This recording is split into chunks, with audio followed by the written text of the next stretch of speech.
Lucille Bogan. Ever heard of her? Some call her the queen of the dirty blues, but that's just scratching the surface, right? Right.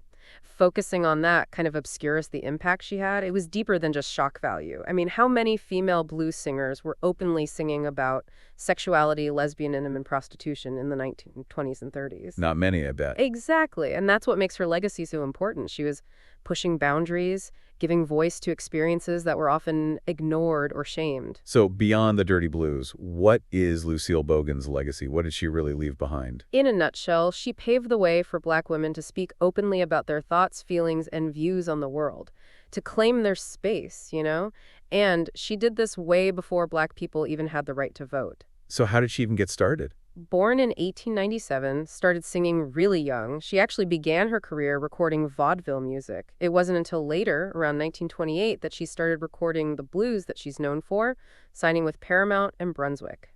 And that's when things got a little more explicit? You could say that They Ain't Walking No More About Prostitution was one of the first songs she released under her own name. Before that, she was going by Bessie Jackson. Right, Bessie Jackson. One of her many personas, right? Exactly. She was so bold. It's easy to look back now and forget just how conservative the 1930s were. Oh, I bet. I mean, these were songs about homosexuality, premarital sex, drug use, stuff that wasn't talked about in polite society, to say the least. And people were not thrilled, right? Some weren't, but she was adamant that she was just reflecting the reality of the Black community and working-class Americans in general. And, it's also worth mentioning that she was queer herself. Oh, really? Well, it's rumored, but songs like BD Woman's Blues, where BD supposedly stands for Bull Dyke, I mean, come on. You can't get much more blatant than that. Exactly. So, Shaved and Dry, is that her most famous song? Definitely her most notorious. It's graphically about sex. I mean, it's still shocking to some people, even today, 80 years later. So what was it like? What made it so shocking? Okay, some of the lyrics are too explicit to repeat here, but it's safe to say it leaves nothing to the imagination. And it's not just the lyrics, it's the way she sang it.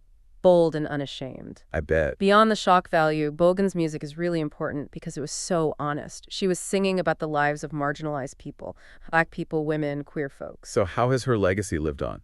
Well, she's been inducted into the Blues Hall of Fame, but more importantly, she's inspired generations of musicians, people like B.B. King and Memphis Minnie. Really? Yeah, B.B. King even covered her song Black Angel Blues. She made it possible for artists like Cardi B and Megan Thee Stallion to be as sexually explicit as they are today. Wow. She proved that women could be just as raunchy, just as gold as the male blues singers. She challenged the double standards of the time. It's like she was saying we have desires too, and we're not afraid to talk about them. Exactly. And that's still a radical message today. So what were some of her struggles during her life? Just being a Black woman in America at that time was struggle enough. But on top of that, she faced criticism for her music. People said she was glamorizing antisocial behavior. I bet. But she didn't back down. She knew she was telling the truth about the world she lived in. So what's her legacy? What can we learn from Lucille Bogan? I think her legacy is about courage, honesty, and self-expression. She was a pioneer who wasn't afraid to be herself, even when it was unpopular. So Lucille Bogan was way more than just a dirty blues singer? Absolutely. She was a revolutionary who paved the way for future generations of Black women and LGBTQ+ artists. To learn more, check out the listed sources below.